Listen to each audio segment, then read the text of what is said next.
Well, hey there, you're listening to The Brief, an Alberta Better podcast series. I'm Brittany Brander, and in this series, my co-host Scott Crockett and I explore Alberta's big challenges, celebrate stories of growth, innovation, and prosperity, and discover bold ideas to make life better for Albertans. On this episode, we're talking with Jacqueline Ottmann, the president of First Nations University of Canada. As one of the only Indigenous-owned and operated universities in Canada, First Nations University of Canada seeks to have an ongoing transformative impact through education based on a foundation of Indigenous knowledge. And Jacqueline shares with us just how First Nations University of Canada does this, her passion for education and knowledge, the importance of building up Indigenous youth, and what we can do to break down the barriers that many Indigenous students face in accessing education. Together, we also explore and share some truths around the experience of residential schools and the devastating legacy that these institutions have had on First Nations communities, and also the role of education in the journey of reconciliation.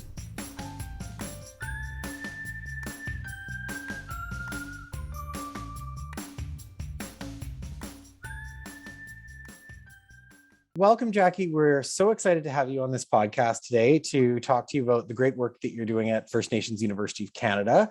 And we're going to have a good chance to get into that, hear all about the university, its work, and why it's important. But we'd like to start off by getting to know you a little bit more. We want to hear about you as the president of First Nations University of Canada. So can you tell us just a bit about who you are, what you do? And we always say the most important part is why you do it. I always like to begin any interview or session by saying Anin Nidano Maganak, Mizawekamigo Bepa Motang Dizinakas, and no Chiganozea Ning Dunji.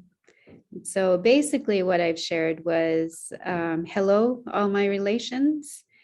My name is Mizawekamigo Bepa Motang, which is a name that was given to me as a baby. So that's my traditional name.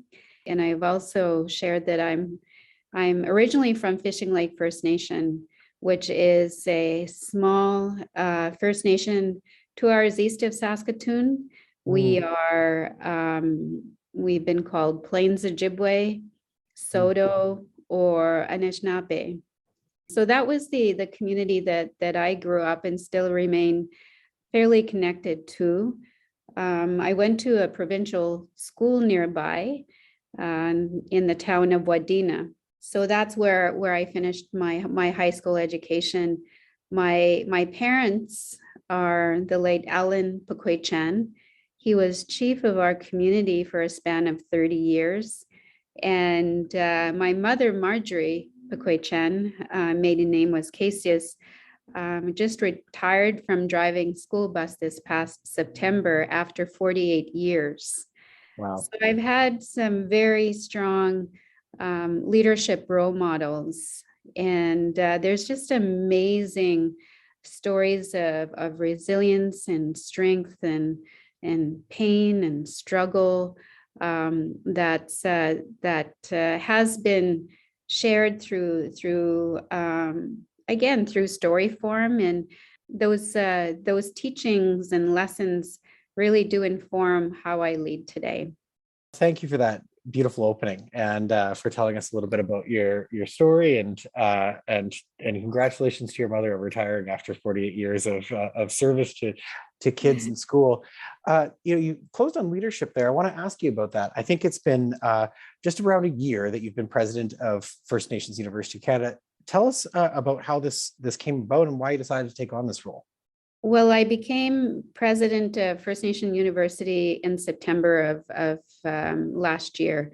So we're a few months away from the 1 year mark. And I would say that this has been a progression of experiences over time. So as an Indigenous youth coming from a small First Nation, but being exposed to, again, strong leadership, I didn't really identify being a senior leader within an organization or even a president of a university as part of my future career goals. It wasn't something that many Indigenous youth aspired to during my time of growing up. There were very few role models within mainstream universities or even schools to really model a career path after. So I did have the encouragement from my parents. So they've always valued schooling.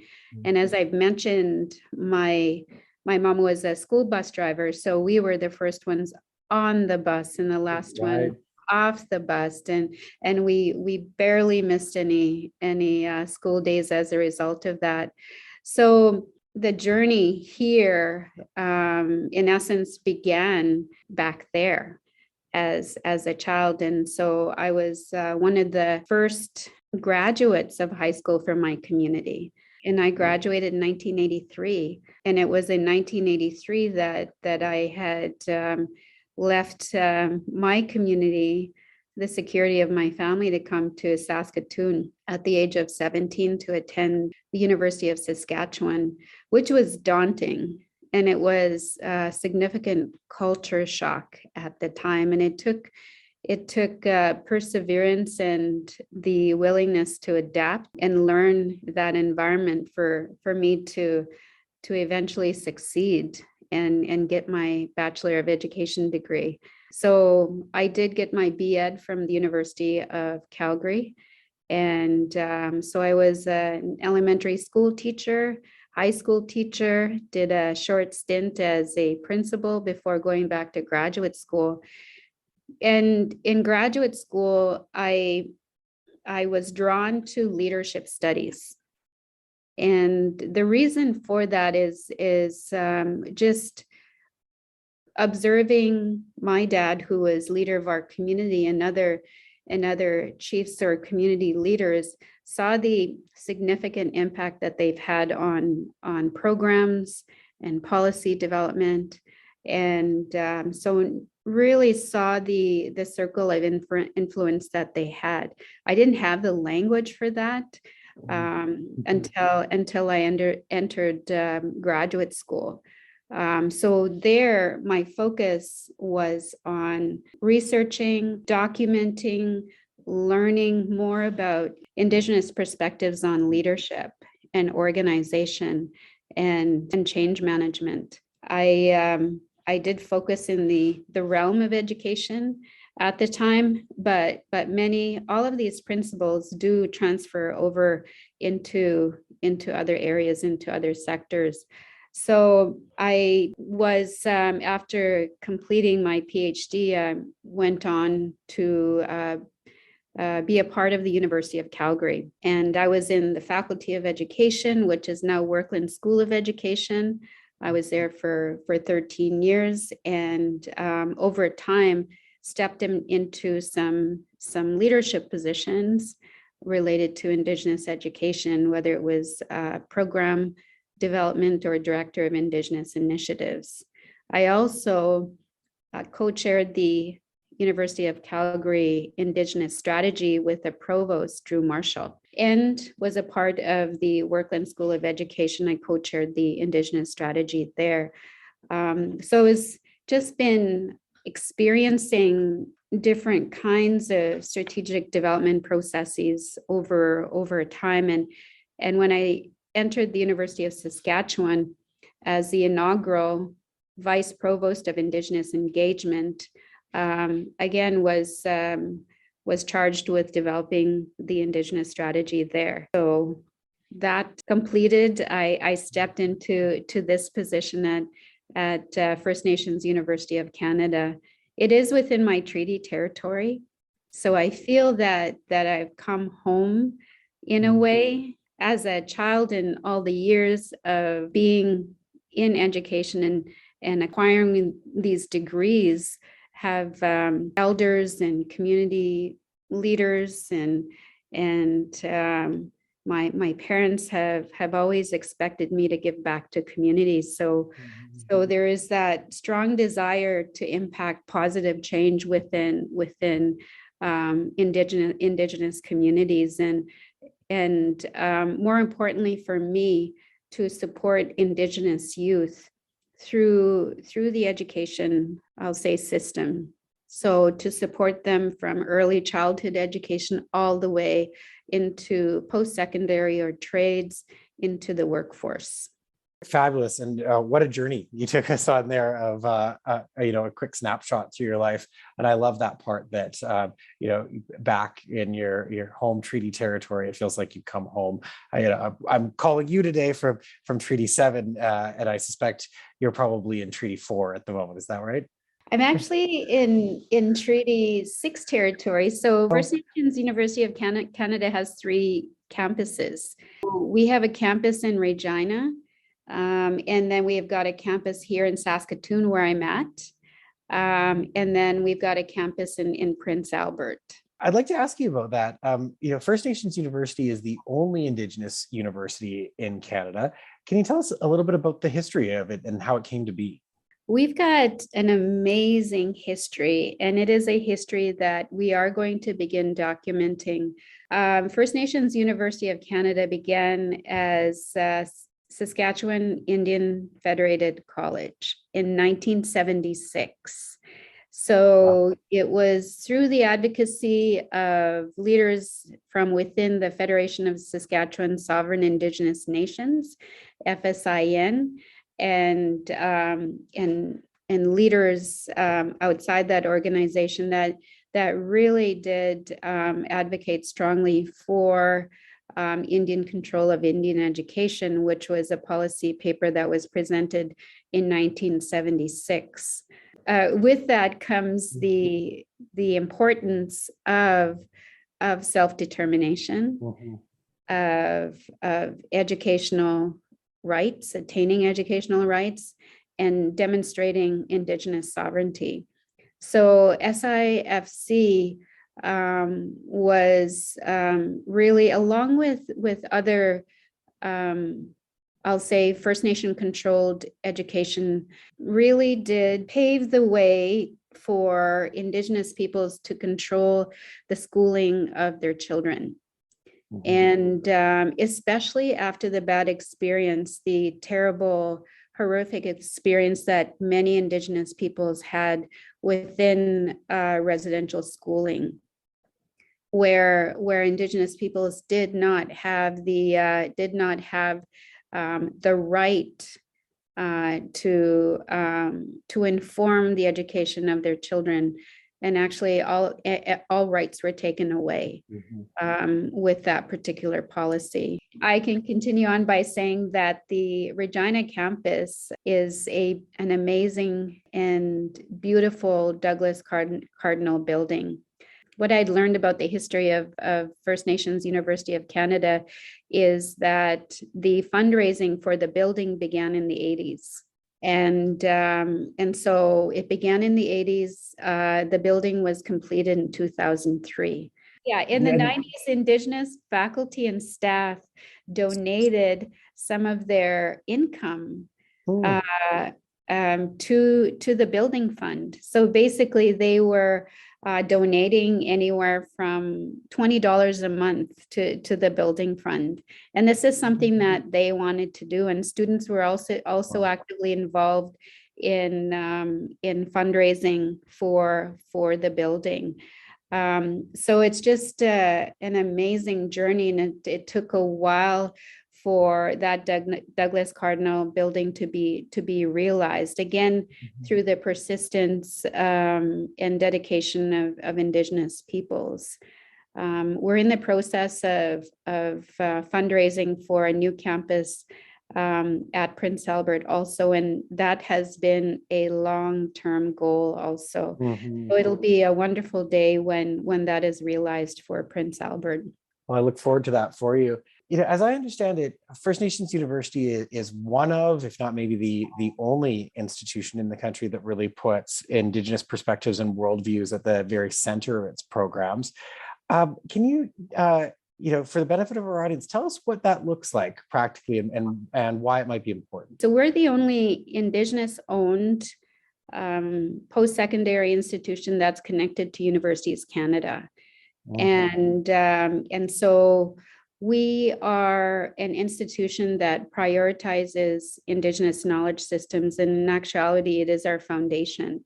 Indigenous knowledge systems inform and frame the governance of the university, the programming, the curricula, the frameworks of engagements with community.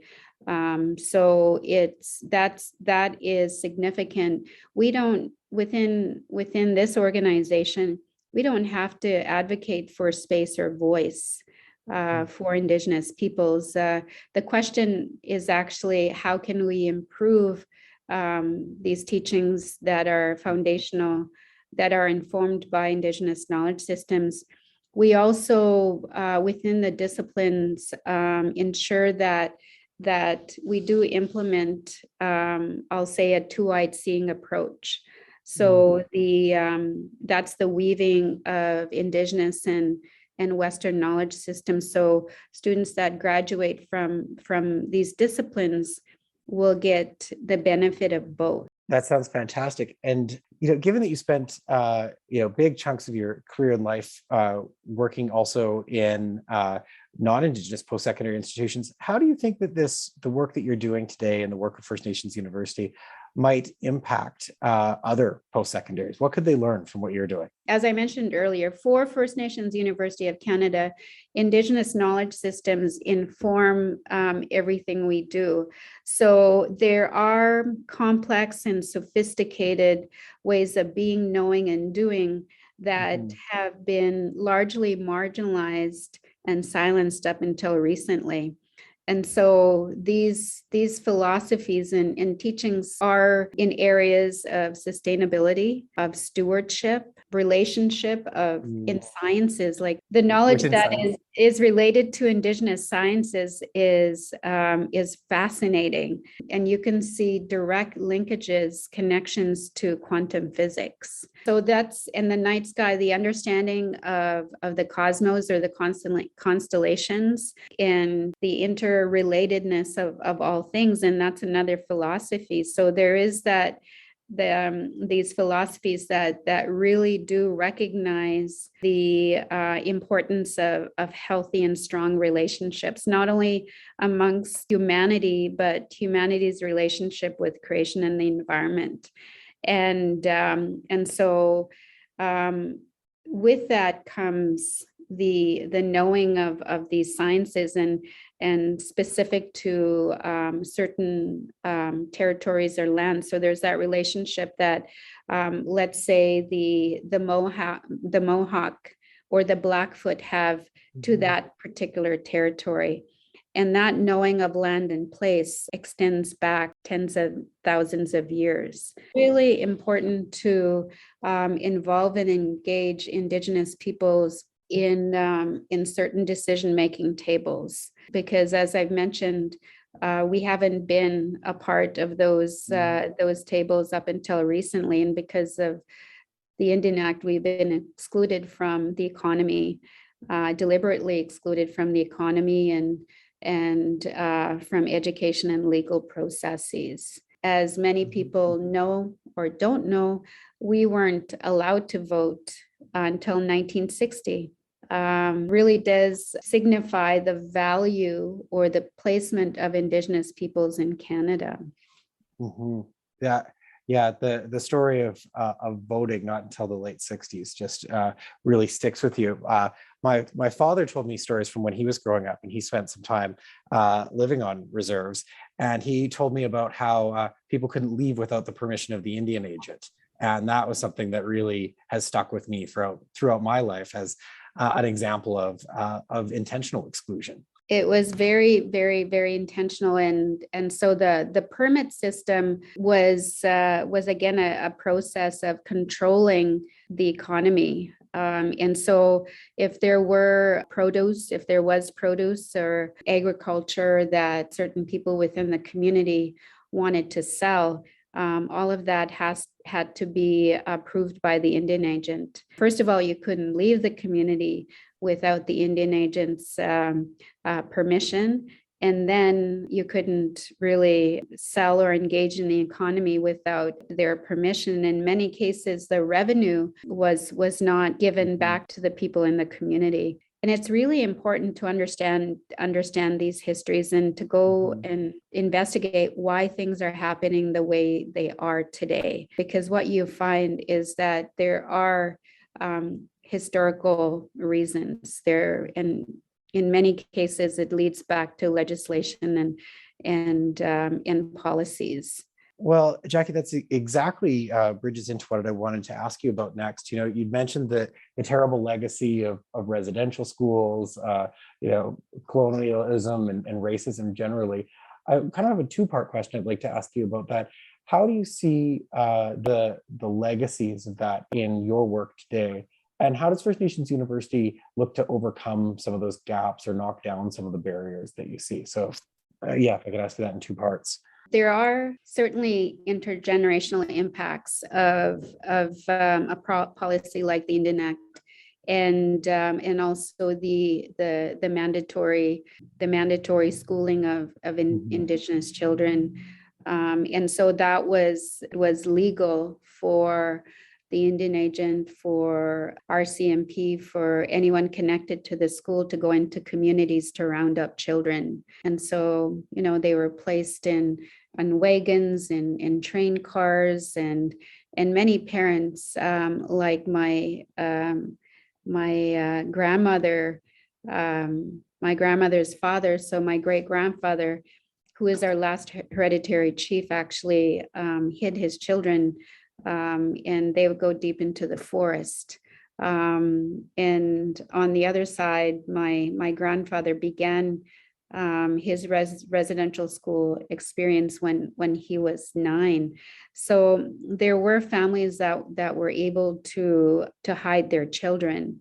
And of course, once they were taken, then there's those feelings of isolation, those feelings of loneliness, and many of the schools didn't really spend a whole lot of time teaching, but there was a lot of forced labor and experimentation that happened within the schools. That division between parent and child and community, that was devastating, because our philosophies actually place our children at the center of our kinship circles. They are our most sacred gift. And if you remove that from the circle, what are you left with, right? So if you're not engaged in the economy, where's your sense of purpose? If your children are taken away, where's your sense of purpose? And so it began. And of course, there's experiences of poverty and all the impacts of poverty. And there are studies now in the area of epigenetics. And so that's looking at our DNA and the cellular impacts of trauma.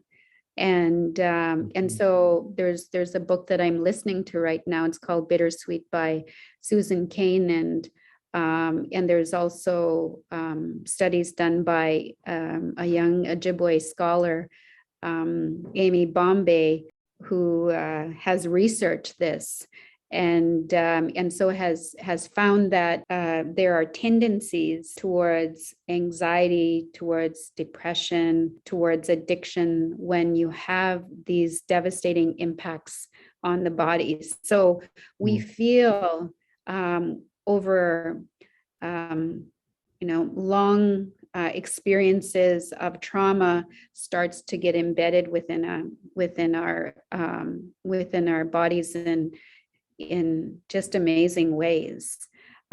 So part of the healing comes in starting to recognize that and acknowledge that this is indeed the case, right? And you can start holistically supporting students. And that's what we do at First Nations University of Canada, is that we have these holistic approaches to supporting our students. And we work very hard at ensuring that there is a sense of belonging and welcoming. And we also work at meeting the students where they're at. We have elders who are accessible to the students. We have therapists, and so again, this is all intentional and geared towards supporting our students through program completion. Well, I appreciate you walking us through that, and and talking about the long-term implications of trauma and intergenerational trauma and how it affects even our bodies. And there's some good resources that you mentioned there. We'll link that book Bittersweet that you mentioned and some of those studies into the show notes too, so that any listeners can give them a read. I wanted to ask you about some of the implications that you're seeing of that approach that you're taking, of putting meeting learners where they're at. I've seen some encouraging signs in our statistics that educational attainment gaps are closing somewhat between Indigenous and non-Indigenous Canadians, particularly at the high school level. Can you share with us a bit about what you're seeing about educational attainment levels or what you're maybe finding encouraging through the work that you're doing? There are pockets throughout the country where Indigenous students are excelling. There's evidence of the gap being closed, but in general, that's not the case. As I mentioned earlier, there are many challenges that Indigenous youth face, and so they may be connected to poverty and accessing quality programming. There's still disparities in relation to on-reserve schools and provincial schools. Our First Nation schools may not have the library systems that our provincial schools have, for instance, and they may not have the labs that would support development in the sciences. And in many cases, the educators do not stay for a long time within First Nation communities. So there isn't that relationship development that's happening between educators in the community and educators and parents. So our Indigenous students in elementary and high school are more used to these short-term relationships. And with that would come decisions to not engage deeply, or perhaps not to trust. And so it's important for all Canadians, for our universities, our high schools to recognize these challenges and to actively plan and implement and evaluate processes that would support Indigenous youth.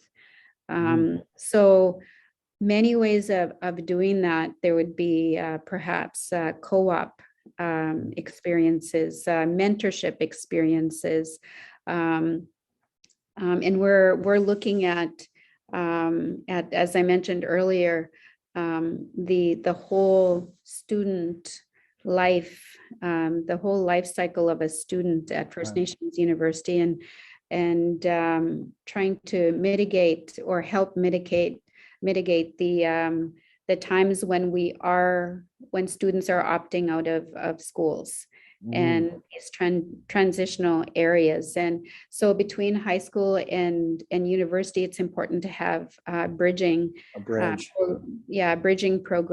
and mentorship programs, connecting our Indigenous youth to university students. So that experience, the university experience, is not so much a culture shock, and they become familiar with the university environment. Right now, we're in the midst of this amazing time for Indigenous youth. So between 2016 and 2026, approximately 350,000 Indigenous youth will turn 15. That would be a conservative number.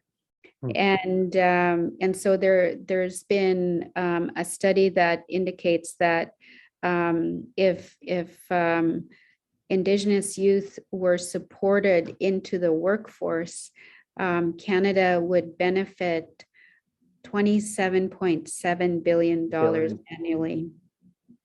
That's a number that I have seen, we at the Business Council have quoted in our work, and that I think that makes such a case for inclusion and reconciliation, not just as very much the right thing to do, but also it will have tremendous economic benefits for all people. And I'm interested, Jackie, as you describe all the work that you're undertaking, can you share with me some of the successes. What are you finding is working well? You mentioned those bridging programs. Are you seeing, is that effective at helping bridge from some of those gaps that you were talking about where students might opt out of further learning? At First Nations University of Canada, we do have many students that complete programs and move on to attain their degree. And so one of the things that's new for us is an Indigenous Continuing Education Center. And through that center, we are applying micro-credentialing. Great. So we are laddering education from this micro-credentialing experience to a degree. So students can begin in a program, whether it's accounting and finance, and begin by attaining badges that will lead to a certificate, that will lead to a diploma, that will lead to a degree. Right. So we're actually bridging the continuing education experience to the academic arm of the university. And so these badges are accredited. We're connected to MyCreds international or nationally. And so they could also, they're portable. So they're recognized throughout the country. So that is something we're very excited about.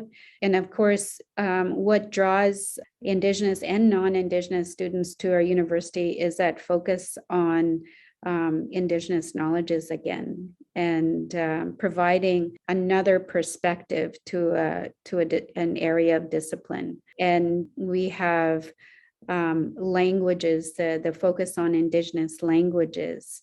And we also have a traditional camp. I'd mentioned that we have 3 campuses, but we do have a 4th. And so we own 22 acres outside of Prince Albert. And so that's our traditional campus. And so this is where land and place-based learning occur. And so there is that experiential kinesthetic approach to learning a discipline also. That's very important. Take us through a number of the success areas, and one I just highlight that we're huge fans of is the micro-credentialing approach that you brought up. It's something that our organization has done a lot of research in, and we've written reports recommending to various governments, Alberta in particular, enhancing the micro-credentialing approach is just a great way that it provides sort of a pathway for both learning and work, building towards lifelong learning. So I'm really excited by how you've described that you've applied it there.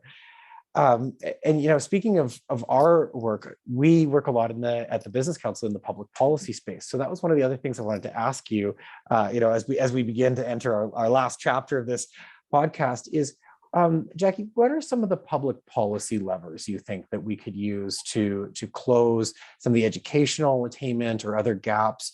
When you're speaking to folks in government, what are your messages to them? What would you like to see happen from governments?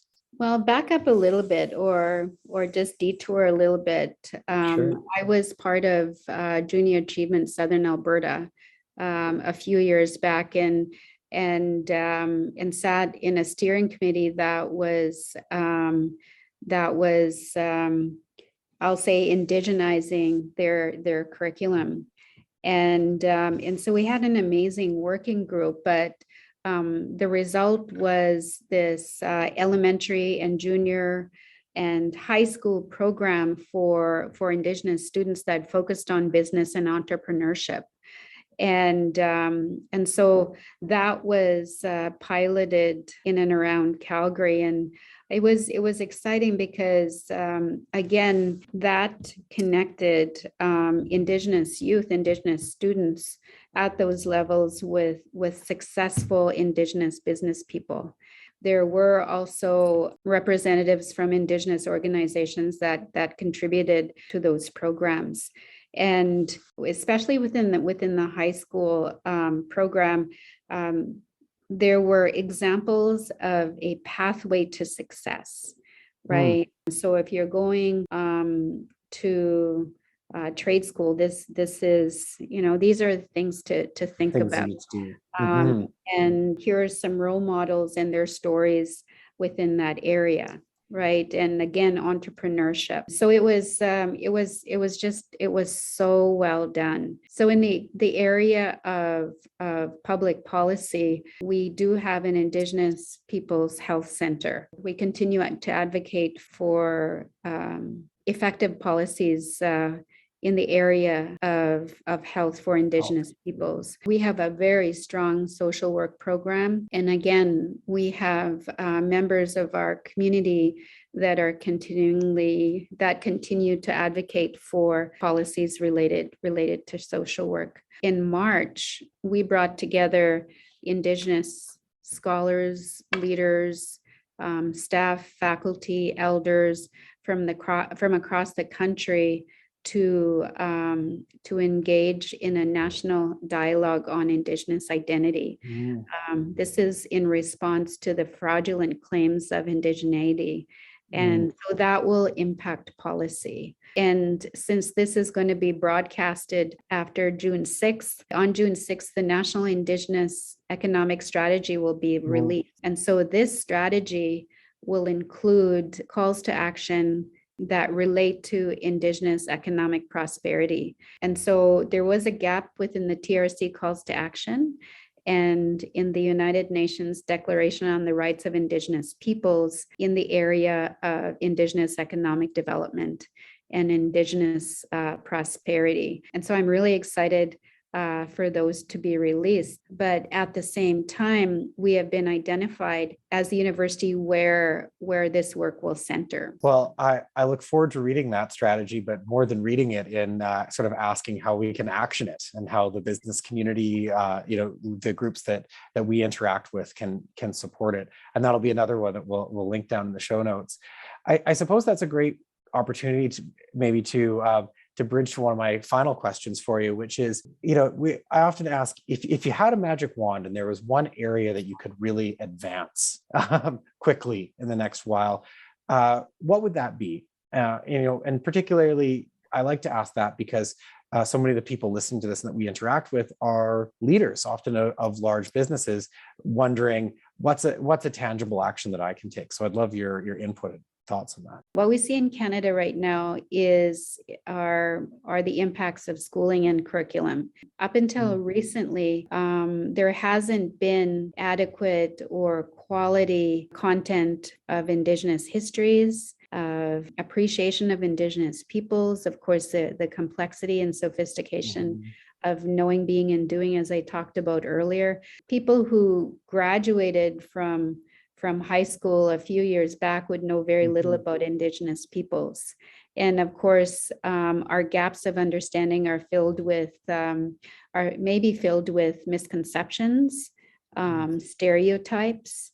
And so this is the reason why I chose education as a career, because I really do feel that with education and intentional actions towards relationship, we are going to see deeper forms of reconciliation. I would encourage people to relearn, to challenge misconceptions, stereotypes, to engage in relationship with Indigenous peoples and to read. We have amazing Indigenous scholars, amazing literature that can provide necessary insight to deepen, again, the truth and reconciliation calls to action. So there is a roadmap. There are many examples of ways to close the gap of understanding, which again will lead to amazing relationships. And that's what I'm doing at First Nations University is reaching out to people and saying, we are here. We are open to considering partnerships and to working together, and all for the purpose of supporting Indigenous students through university and again into the workforce. Jackie, I love that you pointed straight to education as the spot to move forward on. I completely agree. Your comment that gaps in understanding are filled with other things, filled with misconceptions, filled with stereotypes, I think is a great thought for us to take away. And I appreciate you spreading the word of First Nations University and opening that door for potential partnership. And that's one of the things we hope to do today with you with this podcast was generate additional awareness and spread that word further. So I just want to close by thanking you sincerely for what you're doing. I think it's a tremendous service, and we applaud you and would be happy to help in any way we can. Thanks to both of you, Brittany and Scott, for this opportunity. And I am very passionate about what I do and continue to be an advocate and support processes and change that will bring us closer together as within Canada. Well, thank you for joining us for this episode of the Brief, an Alberta Better podcast series. This podcast is a production of the Business Council of Alberta, and you can learn more about us at businesscouncilab.com. And we'd love to connect with you on social media. So give us a follow at BizCouncilAB on Twitter, Facebook, and LinkedIn. If you liked this episode and want to support our message of shared prosperity for all, please be sure to head over to Apple Podcasts, Spotify, or wherever else you get your podcasts to subscribe, rate the show, and give us a quick review. New episodes drop every other Tuesday. Thanks for listening. We'll see you next time.